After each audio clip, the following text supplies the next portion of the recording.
পবিত্র ঈদ উল ফিতর সামনে রেখে সারা দেশে চলছে জামাতের প্রস্তুতি। তবে এবার ঈদ জামাত বিঘ্ন হতে পারে বলে বৃষ্টির কারণে। আবহাওয়া অফিস বলছে 21 ও 22 মার্চ ঢাকা ও দেশের উত্তরের বিভিন্ন জেলায় হতে পারে বৃষ্টি। তাই খোলা মাঠে ত্রিপলের তাঁবুর পাশাপাশি বিকল্প হিসেবে মসজিদগুলোতেও প্রস্তুতি সেরে রাখছেন আয়োজকরা। চলছে ঈদের শেষ মুহূর্তের প্রস্তুতি। এবার 30টি রোজা হলে আগামী শনিবার পালিত হবে পবিত্র ঈদ উল ফিতর। ঈদকে ঘিরে রাজধানী সহ সারা দেশে উৎসবের আমেজে কিছুটা বাগড়া দিতে পারে আবহাওয়া। ঈদ জামাতের জন্য বৃষ্টির আশঙ্কায় রাখতে হচ্ছে বাড়তি প্রস্তুতি। আবহাওয়া অফিস পূর্বাভাস দিচ্ছে ঈদের সময় দেশের বিভিন্ন স্থানে হতে পারে বৃষ্টি। বিশেষ করে ঢাকা ও রাজশাহীতে বৃষ্টির তীব্রতা বেশি হওয়ার শঙ্কা রয়েছে। ঢাকা, রাজশাহী, রংপুর, ময়মনসিংহ এবং সিলেট বিভাগ, এই বিভাগসমূহের একটু বেশি এলাকা জুড়ে বৃষ্টিপাত হতে পারে।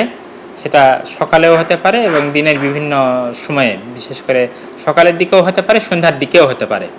এরই মধ্যে ঢাকার 2 সিটি কর্পোরেশন এবং বড় মসজিদগুলো ঈদের জামাতের সব প্রস্তুতি সম্পূর্ণ করেছে। সাধারণত বৃষ্টি না হলে খোলা মাঠেই নামাজ পড়তে পছন্দ করেন মুসল্লিরা। তবে এবার বৃষ্টির শঙ্কা থাকায় খোলা মাঠের ঈদগাহগুলোতে বিশেষ প্যান্ডেল ও ত্রিপলের ব্যবস্থা করা হচ্ছে। আর আবহাওয়া বেশি প্রতিকূল হলে প্রধান জামাতগুলো হতে পারে নিকটস্থ বড় মসজিদে। 21 তারিখ 22 তারিখ খুব সুন্দর আবহাওয়া যেতে পারে, তবে একটু বিভিন্ন জায়গাতে বৃষ্টিপাত হওয়ার সম্ভাবনা রয়েছে এবং কোথাও কোথাও ঝড়ো হাওয়া বা দমকা হাওয়া সহ ঝড়ো বৃষ্টি বা বজ্রসহ বৃষ্টি হতে পারে এবং বিক্ষিপ্তভাবে কিছু কিছু জায়গাতে শিলাবৃষ্টি হওয়ার সম্ভাবনা রয়েছে।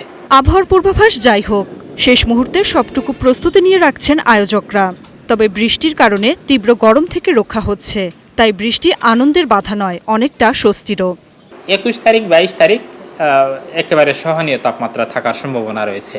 Nafia Farzana, star news.